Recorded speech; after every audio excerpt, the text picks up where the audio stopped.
All right, everyone, welcome back to episode 9 of the Strength Institute podcast. Today we have Chris Hynds from Chris Hynds Personal Training with us, a friend of mine, also someone I've known for the last decade. We actually worked together at my first job at a personal training studio, and since then we've both gone on to do our own things, open our own businesses, and thanks for coming onto the podcast. No worries, man. Thanks for having me. Literally pumped to be here. Like I think I said to you before, this setup is kind of like my dream setup.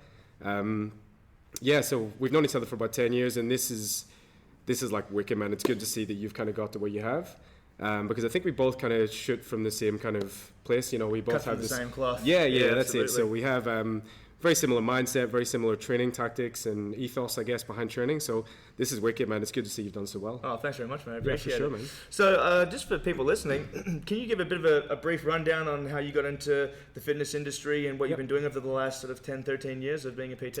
Yeah, for sure. So for me, it was from a pretty early age. Like I'm 33 now. I started when I was 20. So my previous background was mostly just with football. You guys call it soccer. Yeah. I played soccer from a very young age. That kind of got me into the gym. And then I thought, man, this is something I love. I just love the training aspect of it. I love just learning about it, learn the nutrition, the actual training itself. I was just always pumped to get involved in exercise and training. So I guess I went through, normal procedures, studied for about 2 to 3 years. And then from there I moved into the actual fitness and personal training side of it. And I've been doing that, like I said, for about 13 years now. It's all I've ever kind of known. So yeah, it's wicked, man. I just absolutely love it. Fair enough. And how long ago did you branch out and start your own business? So in the UK, I started out when I was 20. Then I took a 2-year break where we traveled. Me and my wife traveled. And then when I landed in Australia, then I was employed, obviously for like visa reasons. And that's actually where I met you when I was working for Renif. Yeah. So I worked with Renif, I think that must have been about 5 or 6 years. And then pretty much as soon as I got my permanent residency, the visa issues kind of cleared, then I could set up my own business and kind of go out. So I've been doing that now for about 6 years. Yeah, nice. Yeah. I think I started my business at the start of 2014. Yep. And out of the side of the house, a little addition, and slowly built up the clientele to be able to open up this gym. And it takes a little bit of time. Yeah, it's quite a lot of work, man. I think, and that's a good point. I think a lot of people get into the industry and they don't realize there's a lot to it. Like, you got to put a lot of hours in. They look at somebody like yourself who's already established the business, but they don't see the 4, 5, 6 years of work that you put into that before you get to this point. They just see this and they think, oh yeah, let's do it. But yeah, like you say, there's so many hours and so much work that goes into it. Yeah, and I'm constantly learning as well. And I'm sure you found the same thing, but I'm learning all about accounting. Yep. Bookkeeping, all these things that have been completely foreign to me before this. Yeah, for sure. So that's I actually work, part of one of my other jobs is working for Trainers WA. So it's a company set up to pretty much just educate personal trainers in how to upskill themselves practically, but also how to run the back end of a business. Okay, so like you say, you've got the accounting, you've got how to manage your clients, you've got marketing, all that kind of stuff that people just don't realize. You're actually a business. It's not just getting on the gym floor and knowing cool exercises and how to train people. You've got to learn the actual backgrounds of the business and know how to run and sell and market yourself. And like you say, it's something you just learn as you go, but that's something that we, with Trainers WA, kind of help the junior PTs with. So they get the Cert 3 and 4 course, they come to us, and then we just kind of upskill them in their business and practical skills as well. Yeah, that's really handy. I didn't go a route like that when I decided. It was I came back from the States. I was going to and from playing a bit of rugby, and then when I was over here I was playing rugby and working, and for about 1.5 years, 2 years doing that. And I was like, all right, I'm going to come back, I'm going to sort myself out. And the boss from the old job was like, all right, we'll get you in here full time. And he sort of told me what I'd be on yearly. I said, I'm not going to work for that. I'm going to work for myself here. So I didn't really know anything about business at the time. So I actually went back to uni and did my MBA to learn how to at least get a bit more of an insight into it. But I think practical hands-on work here, I've actually learned a lot more than what I did. I think it definitely helped. For sure. But learn a lot. How did you get into Trainers WA? Yeah, so I think I've been with them for close to a year now. The guy Terry that runs the company, he was running workshops out of the gym that I'm working in Bentley, which is Genesis Fitness. Sure. So I was down there. He just walked in one day. He was kind of in the gym. We had a bit of a chat, and then he said to me, "Are you interested in kind of seeing what we do?" So I got involved. And man, it's like literally what I want to do is just kind of give back to the industry and help with, I've got 13 years worth of experience, so I want to kind of help some of the junior kids that are coming through and help upskill them and teach them the pitfalls of, the ways that I've went wrong. Because like you said, 10, 13, 14 years ago, I didn't have that kind of advice and support network. The internet wasn't such a big thing. There wasn't, the information wasn't really readily available the way it is today. Right. So I think I want to just I made a lot of mistakes through those 13 years. Got to the point now where I feel I've run a pretty successful business. So I want to be able to kind of pass on some of the knowledge that I have to those kids to help them so they don't have to make the same mistakes. And it's just an awesome platform that he has. So we run workshops on nutrition, on practical skills, business skills, all that kind of stuff. It's a 30-week course. And yeah, it's wicked, man. It's a really good product. Nice one. Yeah. Nice one. That's really cool. That's good that there's something out there for people that are getting into it that have no idea about that sort of back end of the business. That's it. It's very cool because, like I say, I made all those mistakes. I'm sure you did as well. There was nobody around to tell us back then. It was just kind of learn and make mistakes and learn from your mistakes. And go to bodybuilding.com. That's it. You mean you still don't do that? No, not anymore. Not anymore. Write my own articles now. Yeah, nice. Yeah. No, fair enough. So, there's so much to talk about when it comes to training. Like you've mentioned a few things, apart from the business end, you got nutrition. Yeah. That's a big one. So I feel today's a bit more of a open format, not quite as big a structure as some of my other podcasts. So let's get into some of the things that that you like to teach people about. So nutrition, that's a huge one when it comes to personal training. Absolutely. And I'm sure if you're a trainer out there and you're listening to this, you'd have the same experience where people, I want to get in here, I want to lose some body fat, and they train really, really hard, but they're not shifting any weight on the scales, and they're getting more muscle, but the fat's staying there. And they might be getting frustrated, and what am I doing wrong? And really, when it comes down to losing body fat, and you don't want to scare your clients away from the gym, but it is so important to have good nutrition. And I always tell my clients as well is if you have okay nutrition and you work hard, your results will be okay. If you have fantastic nutrition, then your results should be fantastic. And that's something that people really need to learn. And I think there is more of an emphasis on nutrition, especially over the last handful of years. But there's so many conflicting theories. Anything from fad diets or just maybe lifestyle changes in how people eat. What theory do you follow, if you do follow one at all, or do you think there's a few that work, or what's sort of your guidelines that you give out to people when you're talking about nutrition? Yeah, it's a real grey area. I think a lot of people get very, they get very tied up to a model, and that is, for them, that is the be-all and end-all. Somebody gets results with ketogenic diet, and they think, right, okay, ketogenic diet is like the big thing. This is the only thing you got to do to get results. But really, I think it just boils down to compliance at the end of the day. So if you can be compliant on a ketogenic style diet and you're functioning well, your training is going well, then that may be the best protocol for you. So generally, my personal ethos is I'm a big fan of flexible dieting. So knowing that you've got a calorie budget, you've got to stay within that calorie budget. As long as you keep your protein requirements adequate to sustain the training style that you do, then find out what works best for you in terms of carbohydrates and fats. So some people perform better on a high carb diet, some people perform better on a low carb diet. So for me personally, it's just working with the client. I'll usually set them kind of, a set calorie figure, and then we'll go like a mid-range macro split, so something that's pretty generalized and standardized, and then massage them a little bit towards the direction that they feel more comfortable with. So like I say, you have some people that respond better to higher carbs. So we'll say, okay, let's maybe start to introduce a slightly higher carb approach. Let's monitor that, see how you perform, how you sleep, how you recover from your sessions. If it's not great, then let's pull it back and maybe let's try the other direction and go slightly higher fat diet and see how you respond with that. So I'm not really one for, fads. Like I don't push ketogenic towards anybody. I don't push paleo towards anybody. It's more about, for me, it's striking that balance and understanding that you don't need to restrict foods. You just need to find what works best for your body. And the best way to do that is start off, if your goal is fat loss, create that calorie deficit first, eat an adequate amount of protein, and then massage your carbs and fats based on how you feel and how your performance in the gym is. Because personally, for me, fat loss is great, but I always try to push performance towards clients rather than fat loss.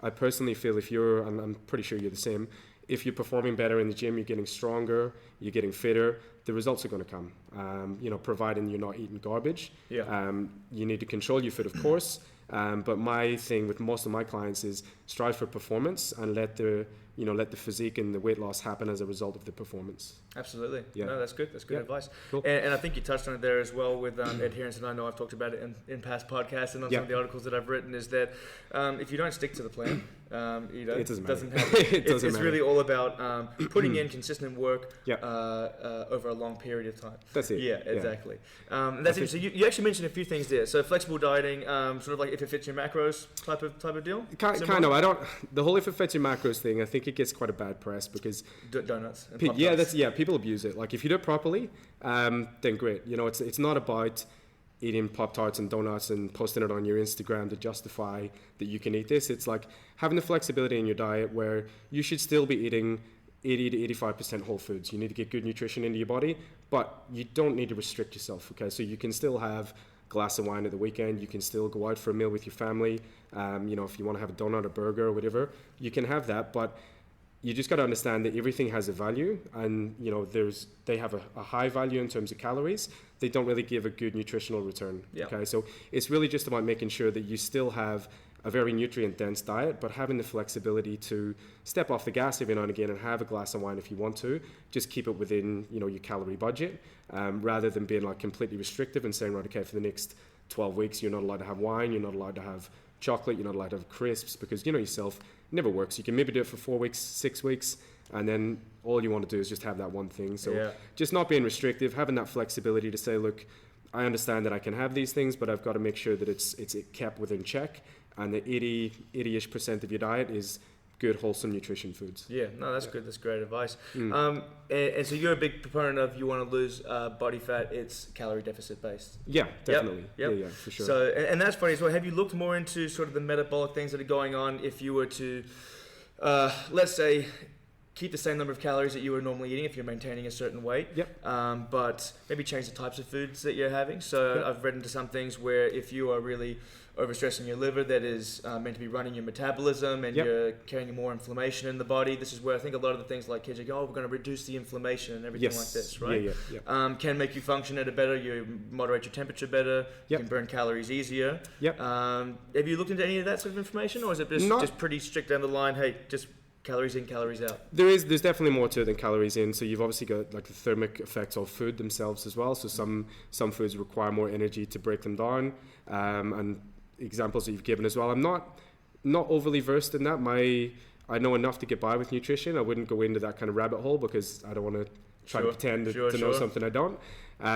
So yeah, for me, it's at that point, if it's getting to a point where it's tricky, I generally just kind of outsource and give them to somebody that is a little bit more versed as a nutritionist or whatever to kind of handball that off.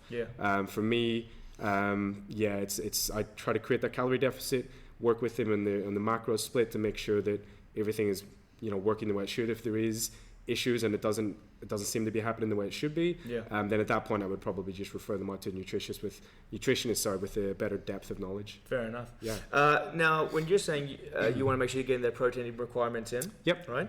And I guess this is probably a thing that's gone on for quite a while, is that people will prescribe how much protein someone should be having. For sure. So in your opinion, and again, not as a nutritionist expert, but as someone that's had a long time of experience in the industry, what would you recommend to the average gym goer? If you're looking at a normal general population person that's come to you, how many grams of protein are we talking here? Okay, so I've got a bit of a kind of buffer zone, I guess. So depending on the intensity of the person's training, how frequently they're going to be training, and their current condition as well. So obviously if you get somebody like yourself, stronger, bigger guy that's training 5-6 days per week, you're going to be in the upper end of the kind of limit versus, middle-aged mom who comes in 3 times a week, does a full body session with the average intensity. You're going to have quite a difference in terms of the protein requirement that you both need.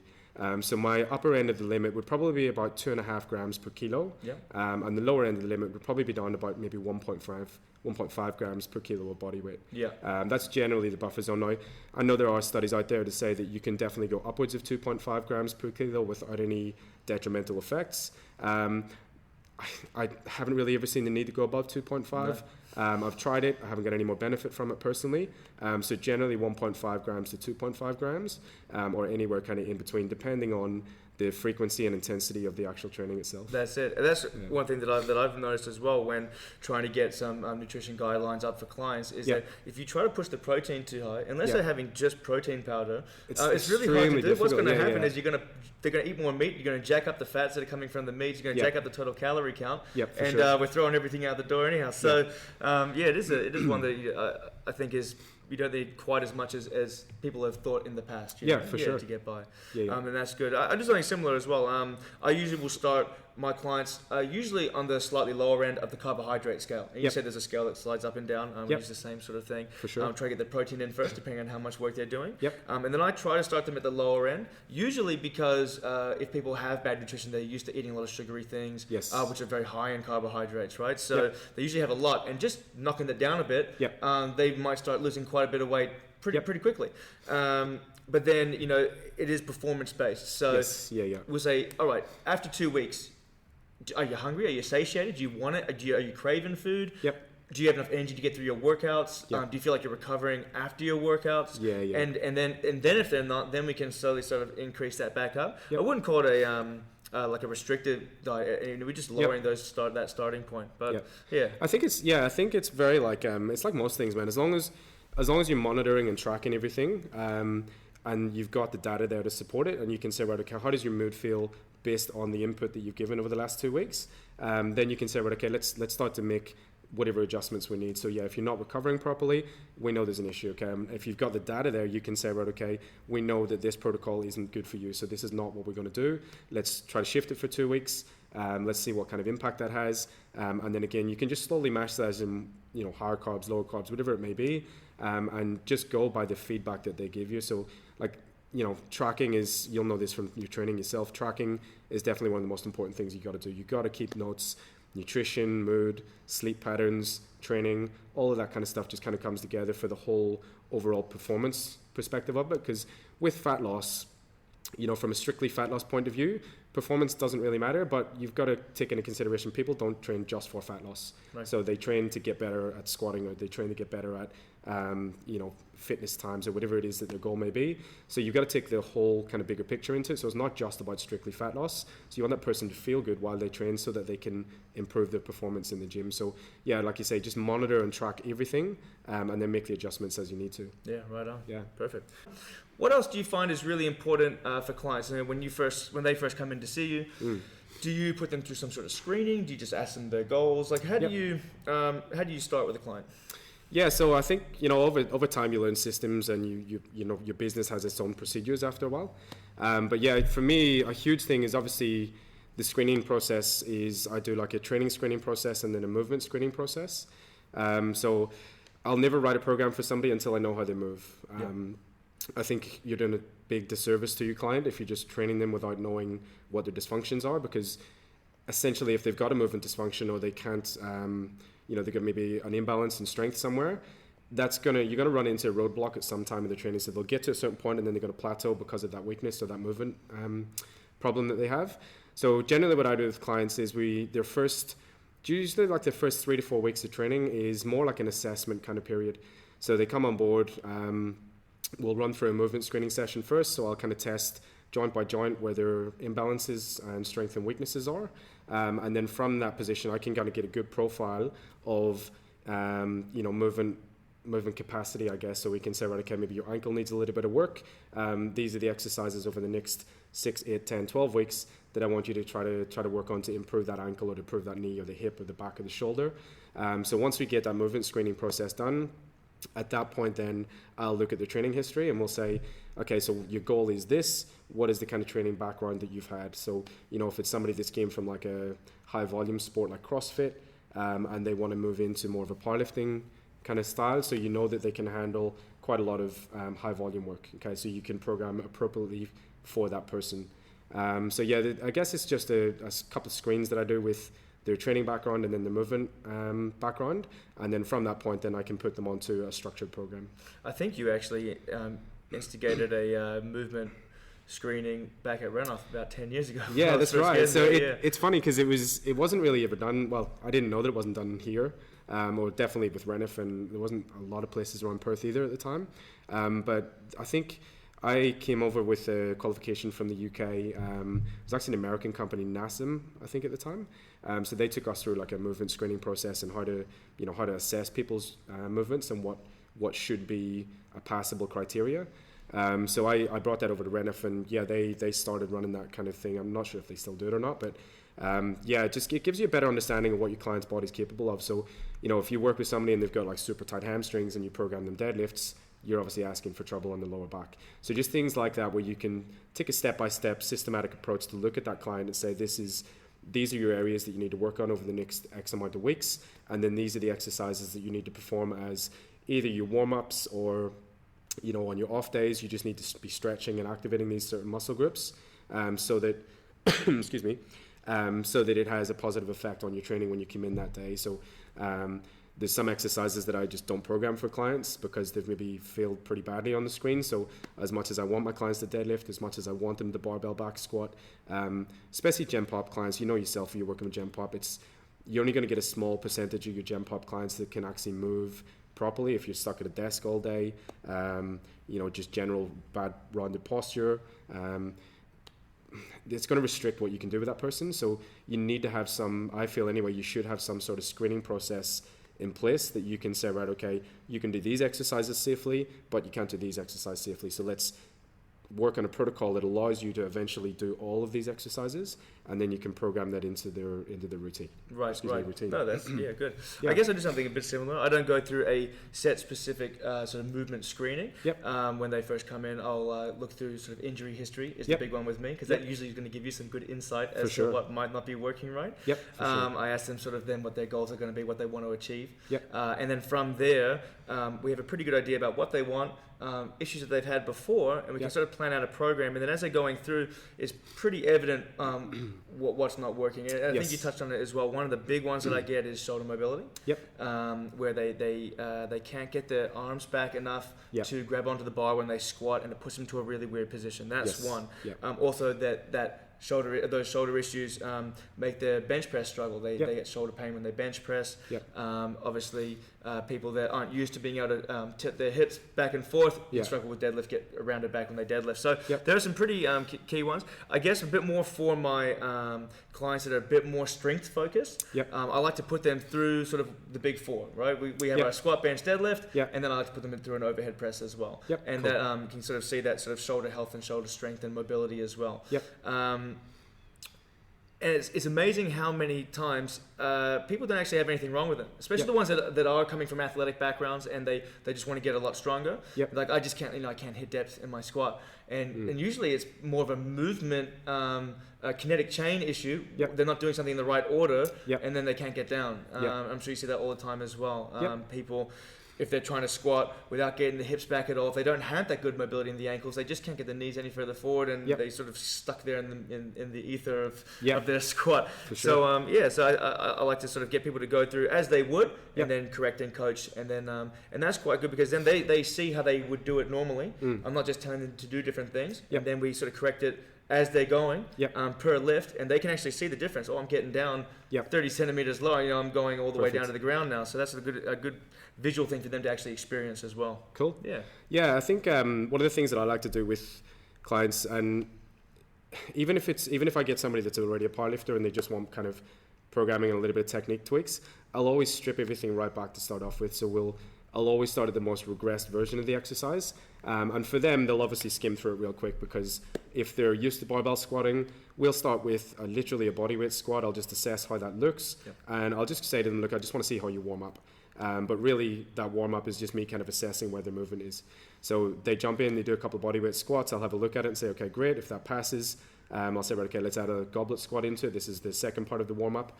So I'm just assessing how they move through that. So I'll take them from a bodyweight squat, then we'll progress through the progressions. I might go to like a goblet squat. From the goblet squat, then we'll maybe move them onto the barbell if everything looks good. We'll start with an empty barbell, just see how that moves. If everything looks good, then we'll just get them into the usual routine. But I like to really strip it right back and start with the bare minimum first. Sure. Because if there's an issue with a bodyweight squat, there's sure as hell going to be an issue with a 200 kilo squat. Absolutely. So you really need to just kind of look and see because I've seen guys, I've seen videos of guys who do squat, double body weight upwards, and I'm just looking at it thinking, man, how are you not injured already? So just bringing it right back to that basics of just body weight and saying, right, okay, you've got a little bit of an imbalance there at body weight, so that's just going to be exacerbated by the time you hit that double body weight squat. So we need to kind of fix this little area, and then we pick the exercises to correct that, and then over time, then that starts to become a little bit safer and better for them. So regardless, I think of the level of the client, I always like to strip them right back to basics. If they're already quite a high level lifter, they're just going to skim through it and we use it as a warm up. But it's also an opportunity to see if there are areas that you can kind of fine tune or tweak just to make that squat feel a little bit smoother or better for them. Yeah, absolutely. All right, so assuming someone has no issues or no big issues, right? Yep. If they're general pup, all right, so they're not training for powerlifting meet, in particular. Yep. What do you think is the most effective lower body exercise? Because I got my one of mine. For Gem Pop, I'm a big fan of trap bar deadlifts. I just did, we're just on the same page, man. Either there's two things for me at the minute. I'm huge on a sled push, like heavy sled pushes, because you can really load up the legs hard. You can push them heavy. It's a very safe exercise. There's no spinal load. There's minimal spinal loading. It doesn't really require a lot of mobility to get into the right position. It's very, very good for you, especially obviously like the rugby scrum position. Sure. It's just a very safe exercise that you can load hard and heavy, and you don't have to really worry too much about core strength being the limiting factor. It's really just heavily focused on the legs. So either a very heavy sled push or trap bar deadlift just seems to be a very safe and well-rounded exercise that clients can get into a good position. The shape of the trap bar makes it a much safer deadlift on the spine. You can have a little bit of margin of error in the movement and the setup, and it's not really going to throw you out of position too much. I think stiff bar is very unforgiving. So you kind of need to already have a decent skill set to get into the right position. And there's a lot that can go wrong. I think the trap bar is just a much safer option. Oh, I think we're definitely on the same page. I love the trap bar. I use it all the time. Or maybe I'm saving up for the Chris Duffin's new version of the trap bar. There. It's pretty cool. But is that the little kind of like half one that he's got? It's the half one that you can just you can push it up and itself. It's got the little ground. That's sick. Yeah, awesome. Cool. I think the trap bar is great. It sort of like bridges the difference between your squat and your deadlift. Yes. Right. So you're not going quite as low as a normal deadlift. The weight's not out in front of you like normal. Positioning wise. For sure. So I think it's a really good one. And then just so much muscle activation as well. Everything, basically, apart from your chest and maybe a little bit of triceps, is working. Every muscle. All of your pulling muscles, I guess. Absolutely. Working really hard. Awesome. So, in terms of your own training, all right? How do you like to train? I know you recently did your powerlifting meet. Yeah, finally, man. It's only taken me like 10, 15 years to get to it. So I've pretty much trained that way my whole life. I've always, I guess you go through the beginner stages when you become a PT and you experiment and you do dumb shit. Can I say shit? Yeah. You do dumb shit. You just see stuff on bodybuilding.com, bodybuilding mags. You try this, you try that. You learn and eventually you kind of find your niche. And for me, it was just strength training, man. There was just something about that kind of low rep range that just really done it for me. I still love we just spoke a minute ago about the high volume work. Like I'm still a big fan of it. I've got that inner bro just in there that just wants to chase that pump. But yeah, man, I'm a huge proponent of strength training, and I try to get, as long as it's safe for my general pop clients as well. I always try to put them through like strength training based work. I've just seen the impact that it's had on me, both mentally and physically, because I think it's just such a challenge. And you get up, you walk under a heavy squat bar, man. It's just as much mental challenge as it is physical. Absolutely. I've always been kind of, after I went through that beginner's learning stages, I kind of find strength training, and I always start the session with a big lift. I've always got some sort of heavy barbell in there, so it's depending on the training phase that I'm in. So I try to periodize my year. I love doing powerlifting blocks. I'll probably run like a 3 to 4 month powerlifting block, maybe once to twice a year.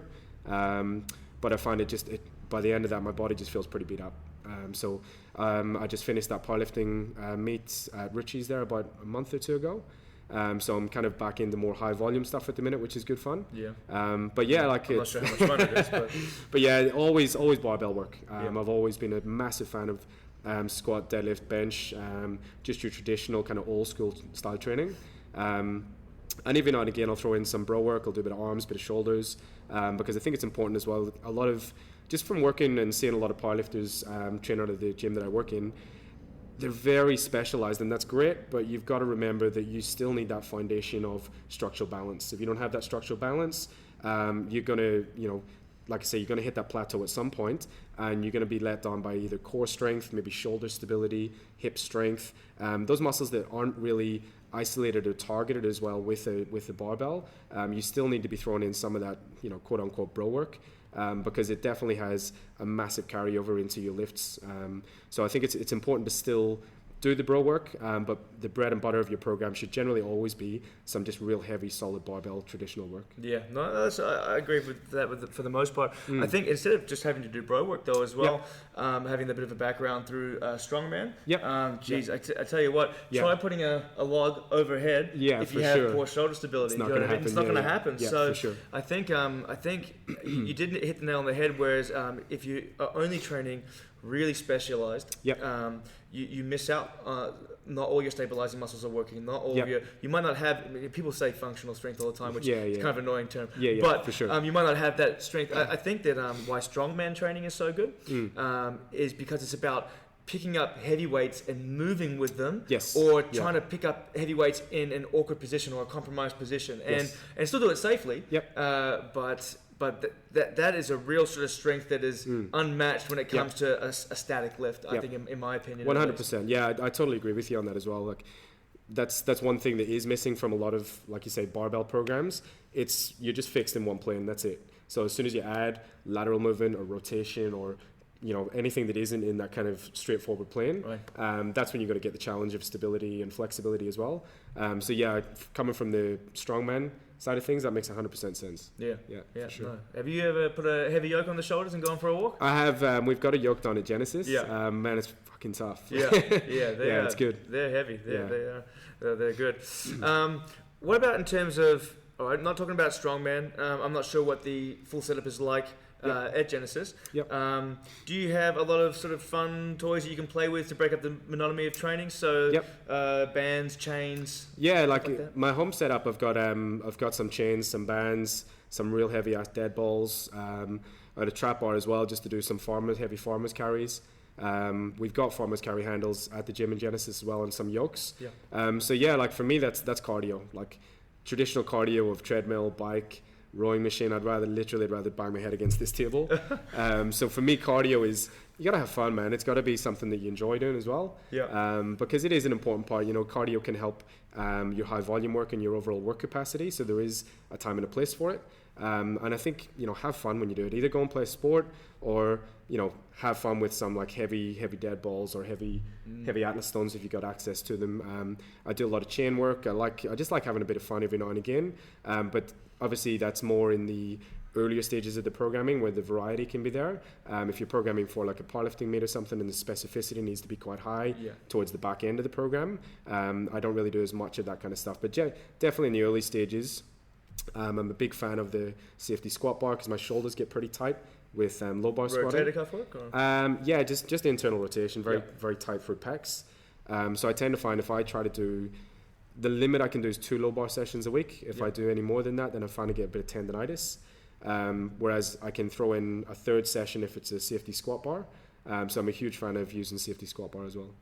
Well, as you saw when you came in, I've just got the new addition, the belt squat in the gym sick, man. But at the moment, I'm actually using safety squat bars for my squats. And I think similar reasons. Not so much that my shoulders get too tight. My shoulder mobility is not actually that bad. But coming off, I finished quite a few months of heavy lifting, leading up to some 1RM testing.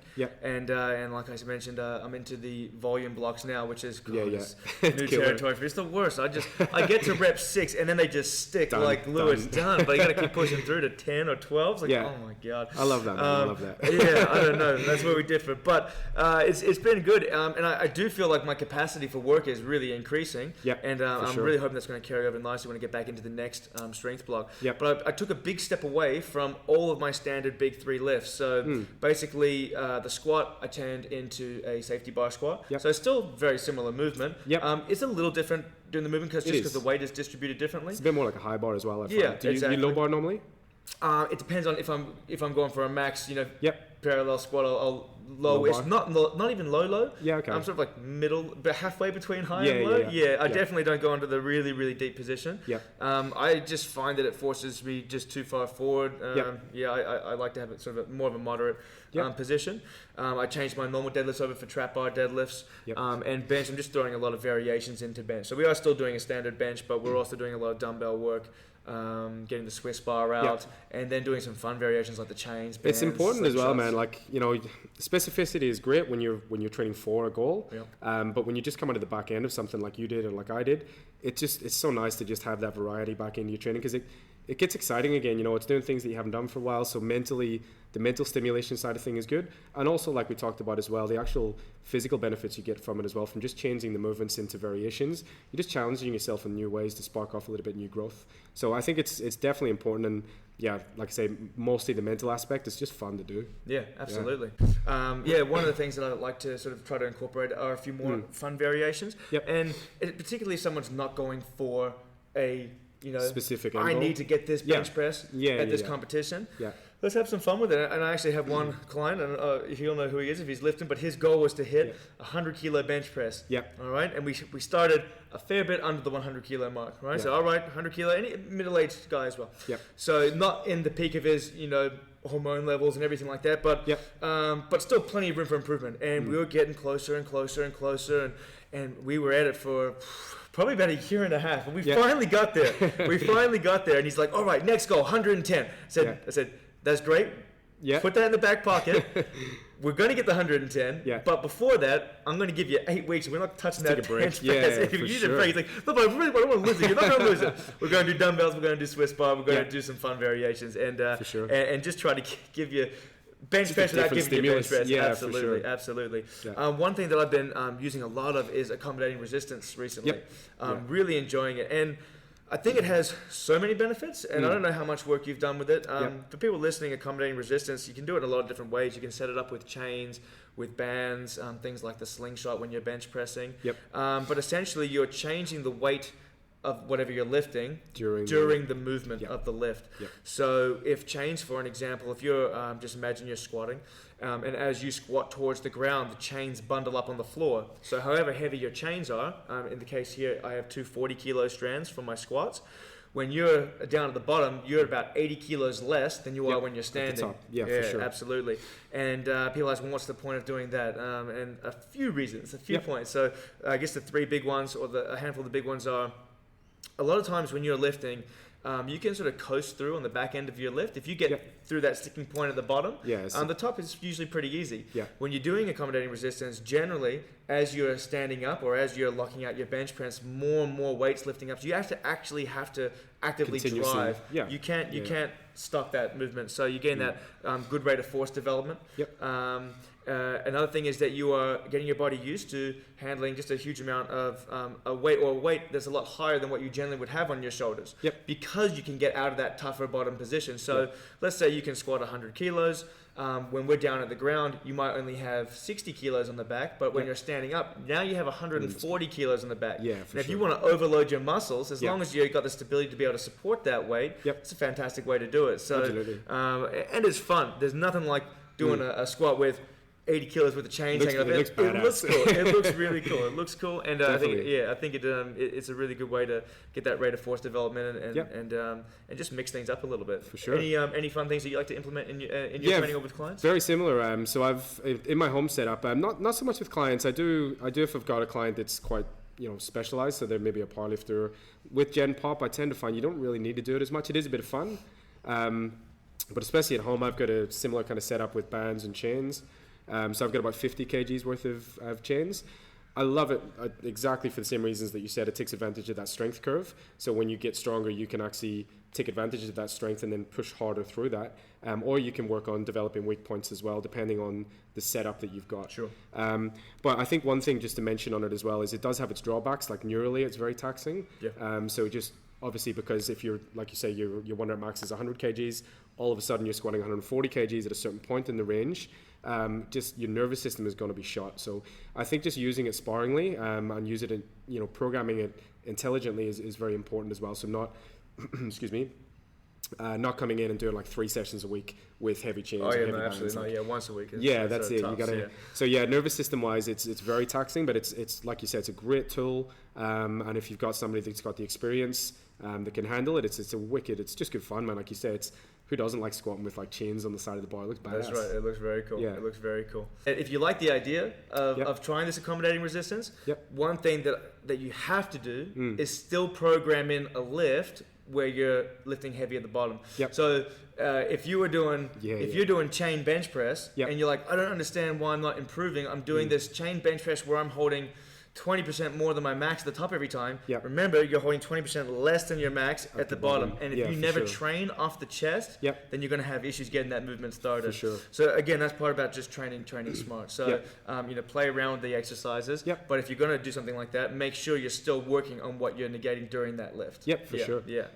What about when it comes to programming for yourself or for your clients? Do you basically like to run them through basically set blocks, templated in your head, or is it a very individual thing? How do you like to go about it? Yeah, so for me, it's a very individualized process. So I've got like a questionnaire that I've designed over the years. Flick that out to the client. They'll fill it in. They give me their feedback, their information, and then I'll take that information and develop a program based around what their set goal is. So I've got people that I work with powerlifters. I've got a lot of Gen Pop clients. I tend to find with Gen Pop clients, I don't ever really program them any more than 4-week blocks. I just find that just trying to get a client to be compliant for 4 weeks, if you got somebody that you're programming them for 4 days a week for 4 weeks, chances are they're going to miss a day here, they're going to miss a day there. So, they end up repeating weeks, and it takes them like 6, 7, 8 weeks to complete a 4-week program. So I think with Gen Pop, it's a little bit different, but if I've got quite a few girls that I prep for powerlifting comps. I've got a couple of guys that I prep for powerlifting comps. I've got one of my girls actually tested at the weekend, just yesterday, and I've got another girl who's competing in the APU tomorrow. So for them, it's nice because that they're very focused on the training and it's a high priority for them. So I'll usually program them in 8, 12, 16, 20-week blocks. And then that's broken down into blocks of shorter mesocycles of maybe 4 weeks at a time. So they'll have a 4-week mesocycle where maybe they're focusing on high volume. Then we transition into maybe more kind of relative strength, and then eventually we transition into more peak strength. I do a lot of research on programming. I know that you're the same. I'm a massive nerd when it comes to programming, man. It's like my niche. I love it. So I get really excited about programming stuff. I'm a huge fan of Juggernaut training systems. So Chad Wesley Smith, I follow a lot of his stuff. Mike Israetel. So a lot of kind of evidence. Dr. Mike Israetel. A lot of really like evidence-based things, and it doesn't have to be over the top fancy. Basics work, and it's kind of like barbell squat is basic. It's a basic movement. Don't try to stand in a bosu and do it. Just stick to the basics that have been proven to work. Because someone told you it was functional. Yeah. So just like programming, like I say, it's just a generalized structure. I've got systems that I've developed myself. So looking at clients' relative weaknesses to see whether they're back dominant strength or whether they're leg dominant strength, and then programming based around their strengths and weaknesses. But yeah, like I said, man, I could talk all day about programming. I'm such a nerd when it comes to it. I think one of the tricky points that I do have with some clients is that if they're not training for something in particular, they just want to stay healthy and fit. Is they don't like to do the same thing over and over again. Definitely. Whereas you'll speak to a high-end athlete and they'll just do what you tell them to do. Yeah. They will do the same thing every day until you tell them to do something else, and they're happy to do it because they know it's going to get those goals. Because some people are like, I don't want to. They'll train 3-4 times a week with me. I don't want to do the same exercise twice in that week. For sure. Or be like, well, this is the same thing. What are we going to here? It can be a little tricky sometimes to try to explain the benefits of of actually working and improving a certain movement. But that aside, I think that programming, like you said, is a really sort of personalized and individual thing. One of the things that I've been able to work with in the last handful of years is with a few masters level powerlifters. So I had Denise, one of my clients, who I think she was close to 16 Australian records. I remember Oceania records, that. Commonwealth records. And then now, more recently, my dad, who's 72, Yeah. he's got 3 out of the 4 Australian records. I've been following his for progress, GPC. man. That's He's sick. doing well. Yeah, that's sick. And now both masters level athletes, lifters, right? Completely different when it comes to programming. Yep. Completely different. Yeah. And then I look at younger guys who are first grade rugby players, but still I train them in a very much a powerlifting style base to get that strength up. Yeah, for sure. And when we're doing our strength block, so similar to how you said I like to go a general specific, a general phase GPP first. phase, yeah. Yep. Then we go into a bit more of a strength specific phase, Yep. and then we have a little peaking right at the end there. Yep. And then of course there's deload weeks thrown in and everything like that. And Yeah, if of there's course. niggles, we have to work around that. Yeah. What I found is with the masters level athletes is that I have to, for my dad, for an example, his peaking phase or strength specific phase Yep. is so short. Yeah, okay. Because if I do it for more than 2 weeks, Burned out. completely burnt Yeah, out. for sure. Yeah. Just completely shattered. Yeah. Even though he has the ability to do the weights, it's just we'll have really rough weeks. We learned it pretty early on. Yep. Whereas my female master level athlete, we could keep right up that top range for quite a long time, and there Yeah. wasn't any burnout. Yeah. But in saying that, that's because in general, what I found with my clients is that the female athletes, their 1 They can RMs, tolerate volume well, so their well. volume is Yeah. really quite close to their 1, 2, 3 RMs. For sure. Whereas with guys, their 1 RMs tend to be quite a lot. bit higher. Yeah, I've noticed the exact same thing. Yeah. So you're dealing with 2 people that are both in the Completely same different. masters, but completely different when it comes to programming. You've For got to sure. keep one really quite general until Yeah. the last handful of weeks, and then really short peak, and then Yeah. some people we work in specific a long time Yep. because She they can handle that. it. Yeah, exactly. For sure. I think I've noticed the exact same thing with especially females, man. They recover faster. Their volume is generally a lot more than what guys can tolerate. And like you say, their 5 rep max isn't really that far off what the 1 rep max is. Whereas guys, there's probably quite a big discrepancy between the 5. Yeah, there's a big jump between the 5 rep and 1 rep max. Yeah. And that's one thing I really like about. I got a book from Juggernaut Training Systems, the programming guide. Yeah. And very, very interesting. They go into a lot of Mike Israetel's kind of MRV, MAV, the maximum adaptive, maximum recoverable volume model. Right. Are you aware of that? Yeah. I've listened to his stuff through the Juggernaut. Yeah. So, like I said, I think I follow a lot of the Juggernaut stuff in terms of program design.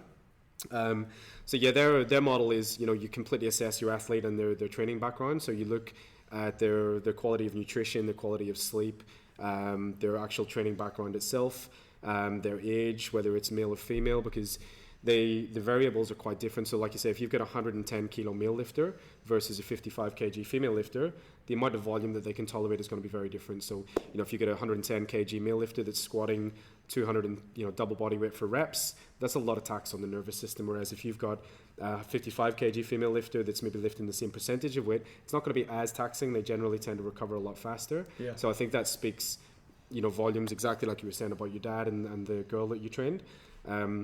So you really do have to take every individual as an individual. You can't just have like a template approach and just say, okay, this worked for one person, it's going to work for somebody else. Right. It's extremely, it's the complete opposite. You've got to treat every single person. Some people have high stress lives, that's going to affect how they recover. Some people have got pretty shit nutrition, that's going to obviously massively impact how they recover. So the way you program for somebody really has to be individualized. Otherwise, it's just guesswork and you're doing a disservice to your clients. No, I 100% agree. So, like I said, I like to have that basic template of structure, and then just warp it to fit them. however that person needs to train. Yeah, absolutely.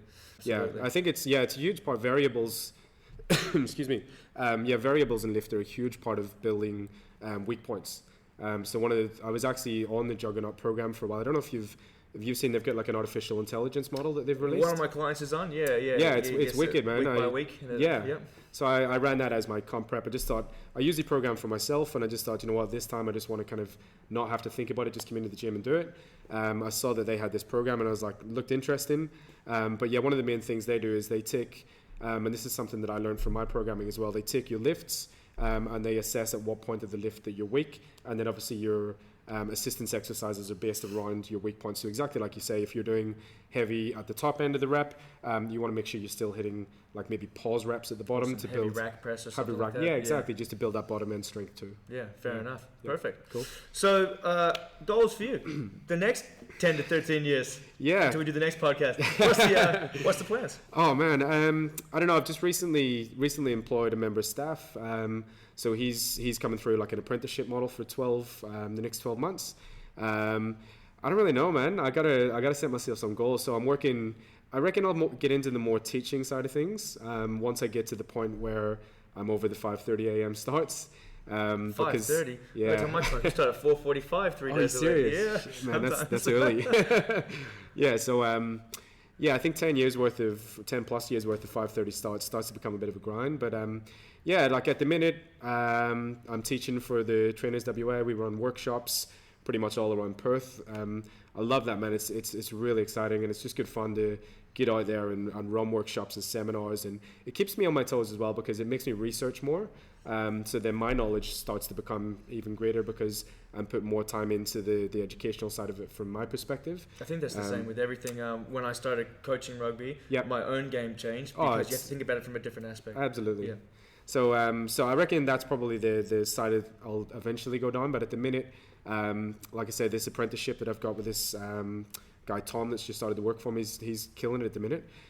So I'm going to try to eventually get a few more apprentices under my business name, grow that a little bit so that I can maybe step off the gas with having to be on the gym floor myself, and then I can maybe put a little bit more time into the teaching kind of side of things, because like I say, man, it's just such good fun, and it's good to know that if I've got a platform where I can teach 10, 15, 20, 30 personal trainers, then they've got an outreach of maybe 30 or 40 clients each. Instead of me teaching one person on a one-to-one basis, I'm teaching 10, 15, 20 people who are then teaching 30, 40, 50 people.